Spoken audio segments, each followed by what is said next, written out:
Let's call to order the Board of Commissioners work session for February the 1st, 2010. Commissioners, you've got the agenda in front of you. And with the consent agenda items, turn to the second page. If there's, oops, sorry about that. I have to get used to being on this side of the table. If there's no question on the consent agenda, then we can move to the new business items. The first one that we have is from Cabarrus, 2010-2011 Home Program Public Hearing. And Kelly Siffer's going to talk to us about that. It's on page 14. What you have before you is just a request to hold the public hearing at the next meeting. We're required annually to hold a public meeting, our public hearing for the funding. We expect to receive around $127,000. We expect to do about 3 homes, maybe 4, with that funding. Are there any questions? Will we place it under new business? Establish public hearing? We have a motion and a second. All in favor say aye. Aye. Any opposed? Okay. Thank you very much. And the next item is concerning the library, and we have Dana's back there. She's going to come and talk to us about this LSTA technology grant application. This is a grant application to replace the library's current automation system. The automation system we have was installed in 1989, so it's kind of out of date.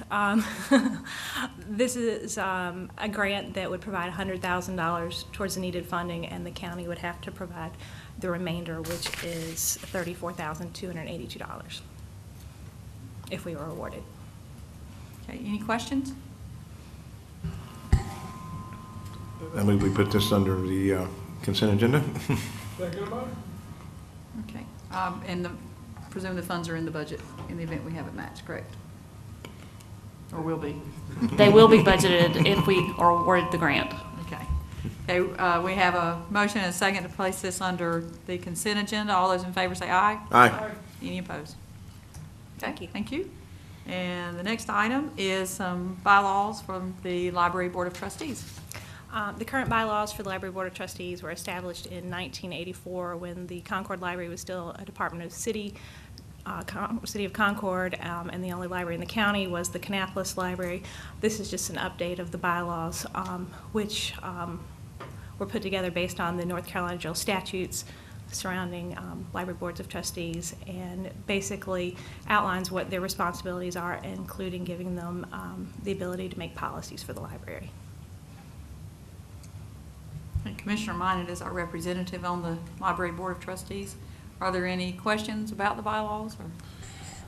I haven't had a chance to look at them yet, but just one of the things on here, obviously the old ones had it was when we were still a city library and had Kannapolis as the county library, and then you had you didn't have Harrisburg and Mount Pleasant. Correct. Is this the new bylaws? Will they build in provision so it automatically includes any new facilities that might be built in the future? Branch offices, branch locations, or whatever. They give the trustees provisions to recommend new libraries to the county, but it doesn't actually include any provisions for adding in new trustees. Okay. Okay. Any other questions? Do I have a motion do you want to place this on new business, or do you want to place this on consent? Well, I'd make a motion we put it on consent. Okay. I have a motion and a second to place this under the consent agenda. All those in favor say aye. Aye. Any opposed? Okay. Thank you. Thank you. Okay, the next item we have is the Parks and Rec Department approval of modifications to the parks fees and charges policy. And Londa Strong is here. That's page 30. As you looked through the policy and you saw a lot of red, don't panic, those aren't all changes. A lot of that's just clarifications. We've always done our fee and charge policy in July with the regular budget. However, we felt like it would be more advantageous to us as well as the citizens if we did it at the beginning of the year, so that all of our programs that start January or February, March, April, May, June, can have, if there's a change in the policy or the fee, then it would be implemented then. Like, as an example, the way we work now, if we increased or decreased, made any change in a fee for the pools, that would go into effect July 1. So we would want to wait till the next year instead of changing in mid-season, because some people buy year passes and things like that. So we thought that it might make a lot more sense and be a lot easier on us as well as finance, to do it at the beginning of the year. So that's why we are coming now. And there are a few things in there that I do want to highlight. Some of that red you do need to know about. And one of the things is changing the hours of operation by 1 hour. We looked at reducing the hours of operation for 1 hour at each park. Instead of closing at 9 o'clock in the summertime, it would close at 8 o'clock, except for Frank Lewis Park, which is 10 o'clock, and it would close at 9.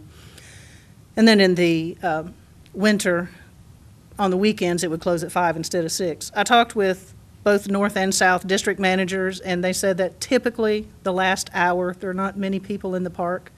Anyway, people have started gathering up. None of our playgrounds or trails are illuminated, so there's not really a good reason for them to be there, as it does get dark in that 9 time frame. By doing that, the 1 hour, just 1 hour at each of the parks, it would save us somewhere in the neighborhood of $12,000.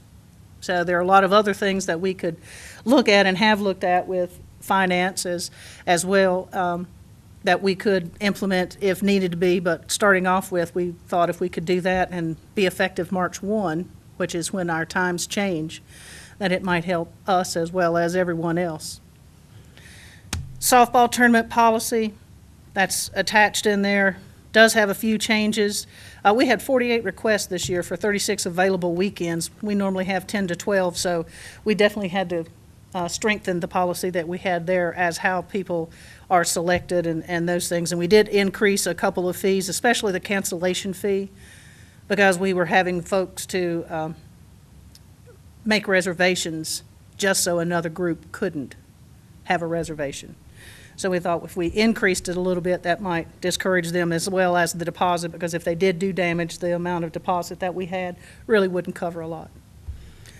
And the Camp Spencer policy, camping and cabin policy, there again, that's just clarifications. As you all know, we had a huge increase in attendance last year and found some things that we hadn't had happen in the past and just wanted to clarify. So I'll be glad to answer any questions, but that's pretty much a synopsis of what the changes are, or the major changes. I think I touched them all. Commissioners, do you have any questions? I have one, but it's not related to the fee, so we can go ahead and deal with this, and I'll ask you when we got her here. So, but I don't see anything problem myself. I mean, obviously it transfers for those the odd ones where after hours paying that fee, and then I would think the last hour would be a big difference. When would we implement that, though? How would we have a ramp in, or kind of for people maybe used to coming out there later during that final hour and transition period? March 1 are when our hours change. Okay. March So 1 and then April 1. March Okay. 1 is one time frame, and then April 1, and most of that's because of the soccer is the reason that we've changed it. We didn't used to change until April, but we've backed it up until March. So you've got, we have plenty of time to publicize it, that's for sure. Okay. But I'm glad you brought that up, because there is one other issue there that we have clarified, and that is the after-hour fees. Anytime there is a group, normally it's softball, soccer, or sometimes a picnic group, weddings, things like that, that want to be in there before the park opens or after the park closes. And we have had not a lot of success with the existing policy, which said $25 per hour per facility. So if it was the soccer complex, each field is considered a facility, so there'll be 11 facilities at $25 per hour. So it was not something that they took easily. Softball field was $100 an hour. So what we changed it to, or proposed changing it to, is a $100 flat fee, and then $25 per hour per staff needed. And if that's 2 people, then $50 per hour, and limit it to no more than 2 hours in the morning and 2 hours in the evening before normal operating hours. and that would be for anyone at any time.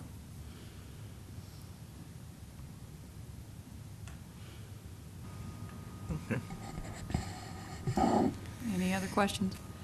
I read through this. I think you guys did a good job of going through it. There are a lot of details in there. So just to make sure I clarify, you're planning on, if this is approved, presumably at our February the 15th meeting, then this would go into effect April 1st or March 1st? March 1st. Okay. Some of the hours change March 1st, all of them change April 1st. Okay. And the fees would change March 1st. Okay. Just want to make sure that Yes. was clarified.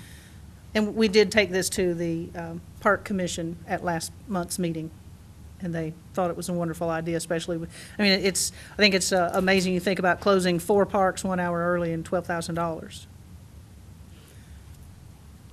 Adds up. Any other questions? I move we put this on the consent agenda. Do you want to put it on consent, or do we want to put it on new business? This is where we so can that- talk about it. Yeah, that's a I good was going to idea. suggest new business Yeah. so we can talk about it, make Okay. sure, Public understands fully yeah, the what's public going on. understands a lot of the nuances. Mhm. Commissioner? Okay, all those in favor say aye. Aye. Any opposed? Thank Okay, you. Thank While you. we've got you here. Yes, I'm sorry. One quick comment. I've noticed it, and I don't know whether there's been any demand for it. It may not be, because it may be just a silent group that's doing it, but I've been out, I go out and do some jogging stuff at Frank Lisk. I've noticed 2 or 3 times I've been out there that there's been a group of guys playing cricket, and they're playing either on the parking lot or they're playing on a volleyball court. And I don't know whether there's been any plans or in the works to find a little area out there to put a cricket, I guess a cricket court is the name, I don't know what do you call it, where you play cricket at, but Courts. I wouldn't think it would be that difficult to put something in out there for. That's the first I've heard of it, actually. Yeah, I I'll mean, check there's with them and see. Couple of groups out there playing, and it's, so Coach, kind of the diversity of community is developing That's too. right. Lacrosse is Yeah. the other thing you see out there. But yeah, I'll check Okay, on that. okay. Thank you. Okay, the next item is the establishment of the official county boundary between Cabarrus and Union counties. And Greg Belk is here to present that to us. Tax administrator and myself are seeking the commissioners to pass a resolution and adopt and ratify the resurvey of the county line between Union and Cabarrus County.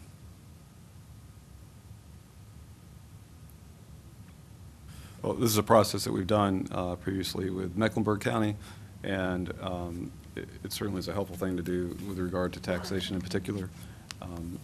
And Greg and Brent have been working on this for, gosh, how long has it been? This has been at least 2 years. So culmination of 2 years of work, so we'd ask that you consider approving this. We still have yet to convince Rowan County to go through this. We've actually gone through the process of establishing the line, it just hasn't been approved. They don't want to talk about it yet. Okay, questions? That would seem, Rowan would seem to be a fun one to do, especially through the north part of Kannapolis. Are there any there any- structures along the line that, or Yes, is this ma'am. There- just, I there are mean, that actually move from one county to the other, or is it just some land differences? It's primarily land, but there'll be 4 residents that the line will affect. The line will actually go through the homes. And currently, Cabarrus is assessing 3 of those homes in its full extent, and Union has the other house. So that's something we'll have to deal with the Union County folks if we accept this as surveyed. And I presume the homeowners have you've had a discussion with the homeowners at this No, point, or ma'am. no? We're waiting until you folks accept this, and then we'll go from that point forward. Well, the schools will ask you where the bedrooms are. Yeah, we've had- Literally where the bedrooms are. Well, Are the Brent and I- bedrooms in Union or are the bedrooms in Cabarrus? Because that determines attendance boundaries. Yes, ma'am. As far as the school system goes. Yeah, and Brent and I have had that discussion Yeah. already, so we're prepared for that. It's where you lay your head at night. Yes. And there's another one, I know when you did Cabarrus and Mecklenburg, there was one that the line went through the house, and that was a question. I just remembered that one from Yeah. a couple years ago. Any questions, Well, I was commissioners? going to bring up about that because of I remember Mecklenburg County, because we did it about 7 years ago, I guess, was there 7 or 8 years ago. I mean, with these 4, are they changing counties? Are we going to change counties, or are we going to do, and I know then we did boundaries in such a way through the neighborhood so that, people were not changing to another county. Not this survey, we're not, sir. We're going to we're going to accept it as the state surveyed with the existing monuments in the field and accept the line as is.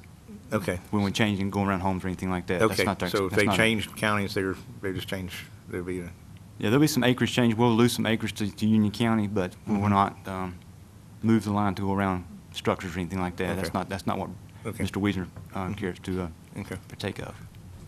Mr. Marshall still has vivid memories of this process when he was a Especially Cabarrus special Woods. commissioner, and if anyone has any questions about that process, I'm sure he would be happy to answer them. Okay.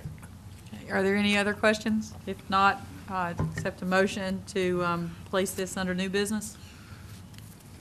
Or consent? Consent or new, whichever one you prefer, let's put it that way. Well, I move we place it under the consent agenda. It's gonna be pretty. Have a motion and a second. All those in favor say aye. Aye. Any opposed? Okay, under consent then.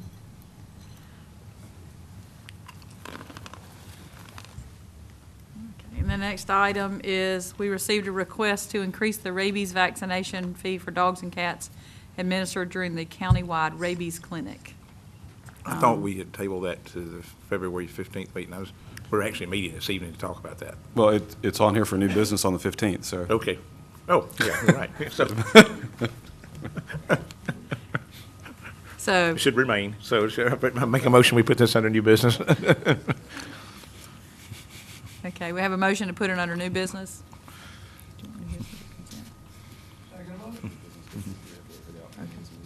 Okay. So, we have a motion and a second to place under new business. All those in favor say aye. Aye. Any opposed? Okay, no, that was pretty easy. The rest of the agenda, of course, we've got some appointments and reports.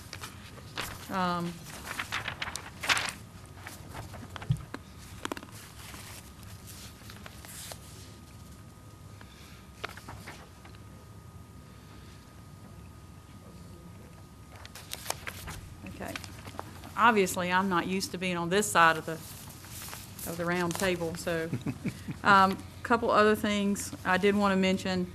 A very dear friend of mine and a very good citizen for Cabarrus County, Branson Jones, passed away yesterday. And my heart goes out to the family, as I'm sure the folks in the room I've talked to. He was the first economic recruiter, I believe, that we had in Cabarrus County, along with many other things that he did for us. I would like to work on a resolution that we will add to the agenda on the 15th to recognize his long service to the citizens of Cabarrus County. But I would like to, I just wanted to mention his passing today and the sadness that I'm sure a lot of people in Cabarrus County will have felt because of that.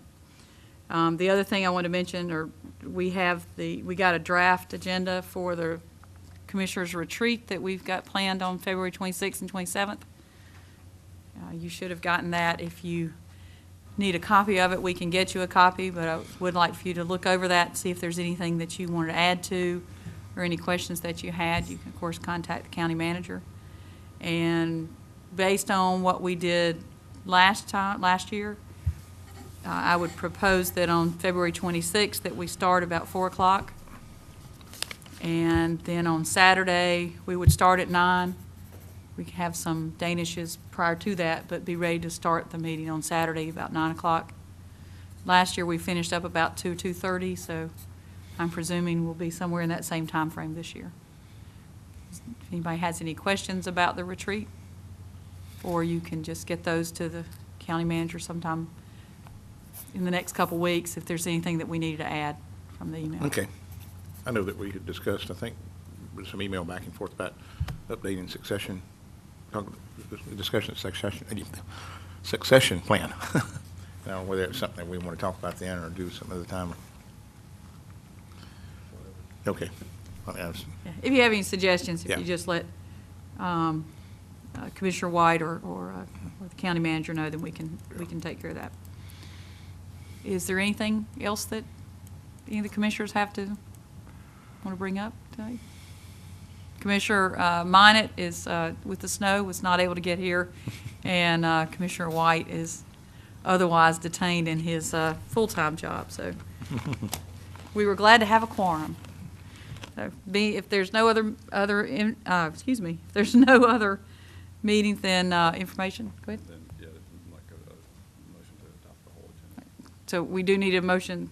I asked you. If we do need a motion to adopt the agenda that we have in front of us. I'll make the motion. All those in favor say aye. Any opposed? Anything else?